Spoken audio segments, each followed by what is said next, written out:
विरोधी पक्षनेतेपदासाठी शिवसेना उद्धव बाळासाहेब ठाकरे पक्षाकडून आदित्य ठाकरेंचं नाव पुढे केल्याची सूत्रांनी माहिती दिली। भास्कर जाधव यांचं नाव केवळ चर्चेत ठेवून आदित्य ठाकरेंच्या नावाची शिफारस विधानसभा अध्यक्षांकडे केल्याची सूत्रांनी माहिती दिली आहे। त्यामुळे यंदाच्या हिवाळी अधिवेशनात आदित्य ठाकरे हे विरोधी पक्षनेता असणार का याकडे लक्ष लागलेलं आहे। वायनगर अशी बातमी चालली आहे की तुमच्या नावात बदल करून विरोधी पक्ष नेतेपदासाठी आता आदित्य ठाकरे यांचं नावची चर्चा सुरू आहे। काय तथ्य याच्यामध्ये? मला वाटतं मी अशी बातमी कुठलीही बघितलेली नाही, वाचलेली नाही, ऐकलेली नाही।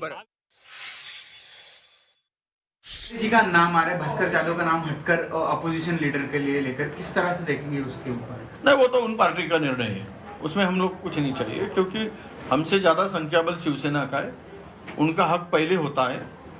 तो जैसा वो पार्टी उनके पार्टी का निर्णय है, किसको देना है किसको नहीं देना है काय माहित। आता अलीकडे फुटल्यावरच कळतं, हा फुटला तो फुटला। पण मला वाटत नाही की भास्करराव जाधवांच्या बाबतीत काही होऊ शकतं। भास्करराव जाधव हे निस्सीम शिवसेनेचे भक्त आहेत आणि मला वाटतं की त्यांना विरोधी पक्ष नेता करण्याचा निर्णय उद्धवजींनी आणि त्यांच्या पक्षाने घेतलेला आहे। आम्ही त्याला पाठिंबा दिलेला आहे। त्यांची लवकर विरोधी पक्ष नेता म्हणून निवड व्हावी अशी आमची सगळ्यांची मागणी आहे। शिवसेना विधिमंडळ गटाच्या वतीनं माननीय पक्षप्रमुख उद्धवजी ठाकरे साहेबांनी भास्करराव जाधव यांचं नाव विधिमंडळ जे आहे कार्यालयाला कळविलेलं आहे।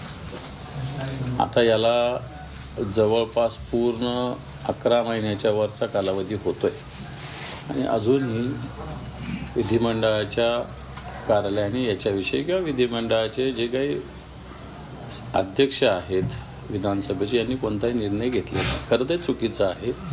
कारण सगळे पक्ष मिळून काँग्रेस असेल, राष्ट्रवादी शरद पवारांचा पक्ष असेल, शिवसेना असेल, या सगळ्यांनी मिळून एकमतानं भास्करराव जाधवांचं नाव दिलेलं आहे।